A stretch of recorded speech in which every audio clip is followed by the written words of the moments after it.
munaasabadan oo isugu jirtay qada sharaf iyo soo dhoweyn ayaa maanta beledweyn waxaa loogu sameeyey siyaasi ahna aqoon-yahan maxamed xuseen shiine oo ka mid ah aqoon-yahanada iyo siyaasiyiinta dhalinyarada ah ee Hirshabeelle. Odayaasha dhaqanka, cuqaasha, waxgaradka, dhalinyarada iyo qeybaha kale ee bulshada ayaa munaasabadan kasoo qayb galay, waxa ayna soo dhoweyn iyo weliba xushmad iyo qadarin u muujiyeen siyaasi maxamed shiine iyaga oo sheegay in hamuun iyo weliba haraad badan ay u qabeen la kulankiisa maadaama uu ka mid yahay siyaasiyiinta firfircoon ee deegaanada Hirshabeelle. xafladan munaasabadan quruxda badan ee maanta aan ku soo dhaweynaynay maxamed xuseen maxamed oo loo yaqaano Shiino, waxaan leenahay ku soo dhawow deegaankaadii, ku soo dhawow dadkaadii, ku soo dhawow magaalada beledweyne oo aad ku dhalatay ka soo jeedo. waxa halkaan fadhiyo waa odayaashii dhaqanka magaalada beledweyne. ku soo dhaweynaynaa, waad ku maasan tahay inaad la qaybsato dadkaaga dhibaatada iyo maxaan ku yiraahdaa biyo baxada iyo waxa ka jira magaalada beledweyne. waxaan leenahay mar labaad iyo mar saddexaad soo dhawow, ku soo dhawow deegaankii beledweyne. ayagana salaantiis noo keenaysan sharaf leh oo gudoominay, ayagana Allah barakeeyo. waxa intaas ku xigta xilliga lagu jiro waa xilli iska qeyraasan, wadanka wax ka jira nagama dhagiridin, waa maqlaysaan. hadda jooraan mas'uuliyad aad haystaan inaad Ilaahay aadana waajibkeeda aad gudataan, Allah idinku dubo. mas'uulku soo dhawaaw, hadda dan walba tiiraan ka leedahay, gacmo furan ku soo dhawaaw, dadkaada waa kana, dalkaada waa kana, inaad mas'uul oo indhayn iyo xaajaadka wadanka yeela la socdo xuduugaal inaad noqoto oo baahannahay. Professor maxamed xuseen shiine maxamed shiine. assalaamu calaykum waraxmatullaahi wabarakaatuh. salaam bacdigeed waxaan maanta soo dhaweynaynaa annagoo dhaqankii reer hiiraan ah. barofesoorkaasaan soo dhaweynay, si sharaf lahaan u soo dhaweynay, walaalnimaan u soo dhawaaleednimaan u soo dhaweynay, aqoon-yahannimaan u soo dhaweynay, salaamaha iyo waxaas noo wadan u soo dhaweynay, maadaama macnaha yacni aas ka dhashay reer hiiraan, nin wax bartay uu yahay, haddana dowladda nin ka shaqeeya mas-uul as yahay. beledweyne waxa soo booqday aan lambar 1 ka nahay, odayaashiisiyaan nahay. waxaan ku soo dhaweyn si kalgacayl leh oo qalbi furnaan ku soo dhaweynay barofesoorkaas. soo dhawow mudane maxamed, soo dhawow dalka iyo dadkeed ka dhalashay ku soo dhawow.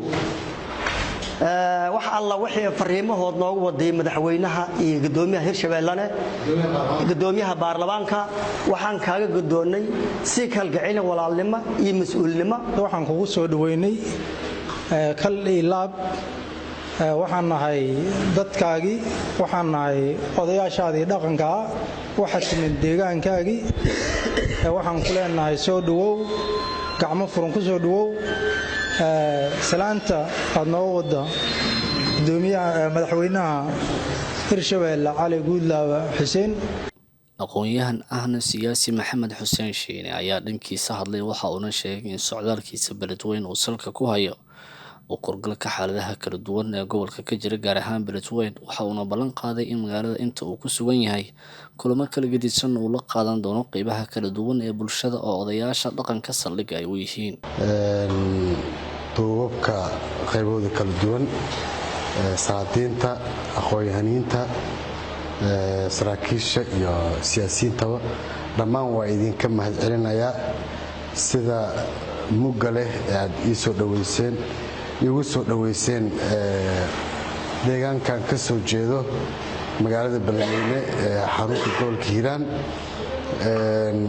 runtii sharaf iyo karaama ayay ii tahay muddo badan kadib inaan dadkayga ku soo noqdo, la fariisto, wada qadayno, maxaan ku yiraahdaay leys wareysto, maxaan ku yiraahdaay waxaa hela, maxaan ku yiraahdaa dadkoo dhan ma wada helaan intaa. marka waa isku dabaynaa muddooyinkan iyo maalmahanba waa sii joogi doona haddii aan la yidhaahdo. waa idinkaga mahadcelinaya sidaad ii soo dhaweyseen. wixii jiro iyo maxaan ku yiraahdaay arrimaha kale dibaan u dhiga doona haddii aan la yidhaahdo, si gaargaaraan isku arki doonaa. waana idin salaamaya insha allah. waxaan ilaabay oo aan salaan idinkaga wadaa madaxweynaha dowlad goboleedka Hirshabeelle mudane Cali Guudlaawe Xuseen iyo gudoomiyaha baarlamaanka dowlad goboleedka Hirshabeelle Dr. Cabdi Xakiim Luqmaan Xaaji Maxamed. salaantaas ayaadan rabaa inaad iga guddoontaan. waxaad tihiin marjicii iyo odayaashii dadkan iyo deegaankan. Master Shiine ayaa shalay soo gaaray Beledweyne waxa uuna dhinaca kale isla maanta kula kulmay duleedka waqooyi ee Beledweyne General Abuukar Xaaji Warsame Xuud oo ah hogaamiyaha golaha la magac baxay kacdoonka Hiiraan ee Hirshabelle ka soo horjeeda. Maxamed Ibraahim Siyaad, telefishinka caalamiga Hiiraan Bile, Beledweyne.